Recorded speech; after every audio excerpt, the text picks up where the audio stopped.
Todos los tiempos son tiempos de virtud y de pecado en la Iglesia. Algunos pecados son más sonoros con el tiempo que otros. Este pecado existe en la Iglesia en una proporción ínfima en comparación con otros lugares del mundo, pero hay que admitir su existencia. Ha habido algunas condenas a sacerdotes pederastas. Es un signo simplemente de que nosotros tenemos que cuidar más la vida espiritual de los sacerdotes. Cuando tenemos malas inclinaciones, la única defensa es la vida espiritual, la lucha por ser mejores, por ser buenos hijos de Dios, acudiendo a los medios de siempre, que son la palabra de Dios y los sacramentos. El hecho de que haya algunos pocos sacerdotes pederastas en el mundo no quiere decir que 400.000 sacerdotes de la Iglesia seamos pederastas.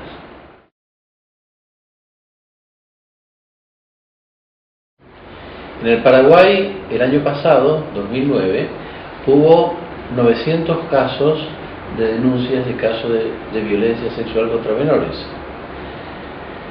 De esos, ni uno solo fue un sacerdote, el denunciado. Y el 60 y tantos % de las personas denunciadas fueron familiares, o sea, personas casadas normalmente, que hicieron esto. Así que relacionar una cosa con otra me parece que es tirar de los pelos el asunto. El celibato no pone a una persona en estado de excitación sexual irracional. Así es que esto es hablar por hablar, no tiene absolutamente nada que ver. Y las cifras del Paraguay el año pasado atestiguan este caso. Fueron personas casadas y fueron parientes. Hay un gigantesco esfuerzo de toda la Iglesia permanentemente, en todas las generaciones, por formar a los nuevos sacerdotes.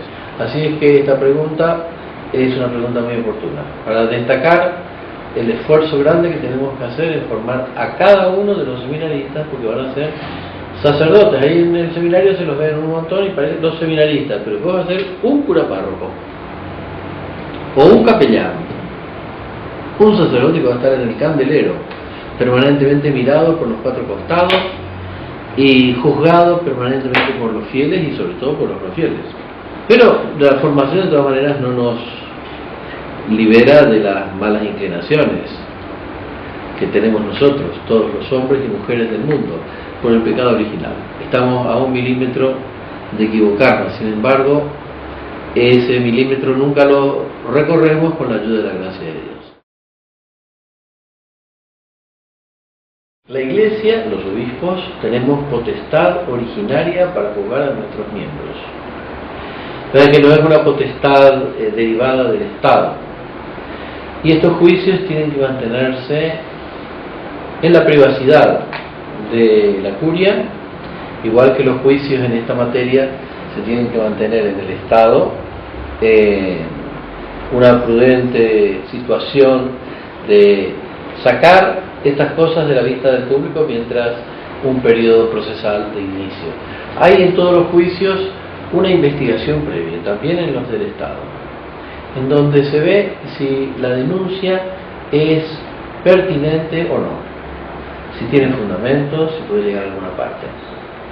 En la Iglesia está mandado por el Código Canónico, en el Canon 17:17, que el obispo haga una investigación previa ante cualquier delito, no solamente los sexuales. Y esa fase es absolutamente secreta, porque no se tiene que dañar el buen nombre de una persona.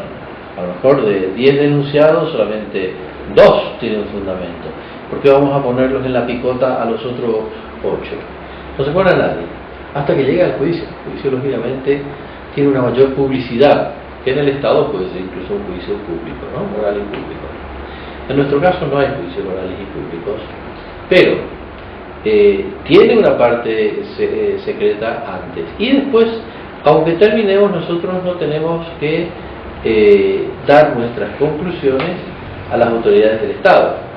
Y puede ser que en los casos de seguridad, ya de la peligrosidad de un sujeto, no solamente nosotros le quitemos en la Iglesia la potestad sacerdotal, que es lo que se les puede privar, nosotros no podemos imponer penas de prisión, sino que mandemos los antecedentes a la justicia civil para que esa persona sea retirada de la circulación de la sociedad como peligrosa, que es un pederasta.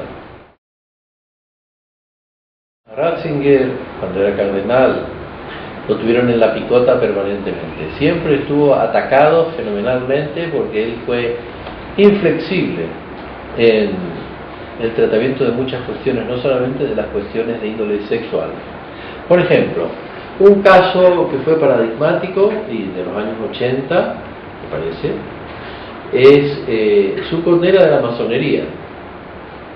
Esto fue para él calamitoso, digamos, de efecto calamitoso. Era necesario que dijese cuál era la doctrina de la Iglesia. Lo que dijo es que la masonería seguía igual de mala que siempre. Y allí hubo una gran tormenta en contra de él.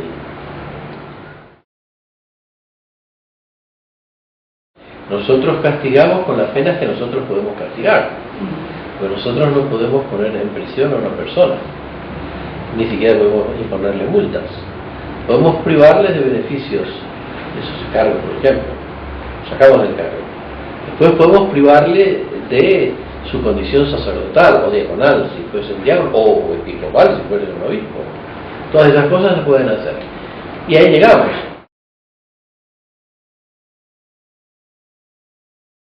No se publican todo el juicio, porque en un juicio muchas personas pueden quedar salpicadas. Así que sistemáticamente nosotros no vamos a pasar las actas judiciales.